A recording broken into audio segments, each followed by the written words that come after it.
Ready to move in premium triplex villas at Kollur APR Projects. Andhra Pradesh రాష్ట్ర intermediate ప్రథమ ద్వితీయ సంవత్సరాల ఫలితాలని విడుదల చేసేందుకు రంగం సిద్ధమైంది. జవాబు పత్రాల మూల్యాంకనం, మార్కుల స్కానింగ్ ప్రక్రియ ఏప్రిల్ 7వ తేదీ నాటికి పూర్తి కావడంతో రిజల్ట్స్ రిలీజ్ పై అధికారులు దృష్టి సారించారు. ఇప్పటికే ఫలితాల విడుదలకు అంతా సిద్ధమవగా ఎక్కడైనా లోపాలున్నాయేమో అన్న అనుమానంతో 1కి 2 సార్లు ఫలితాలని ఇంటర్ బోర్డు పరిశీలిస్తోంది. ఇది పూర్తి కాగానే మరో 2 రోజుల్లో ఫలితాలను విడుదల చేయనుంది.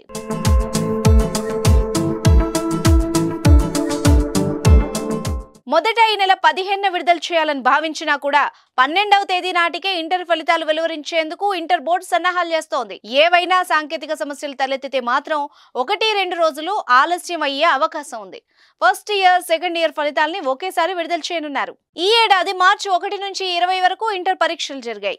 రాష్ట్ర వ్యాప్తంగా దాదాపు 10,52,673 మంది విద్యార్థులు హాజరయ్యారు.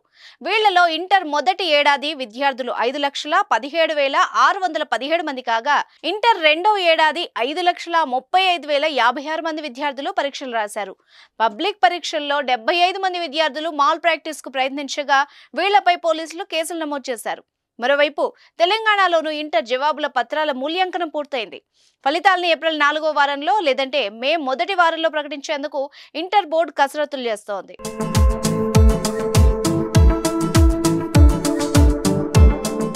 సుమన్ టీవీలో మీ పర్సనల్ అండ్ బిజినెస్ ప్రమోషన్స్ కోసం కింది నెంబర్కి కాంటాక్ట్ చేయండి.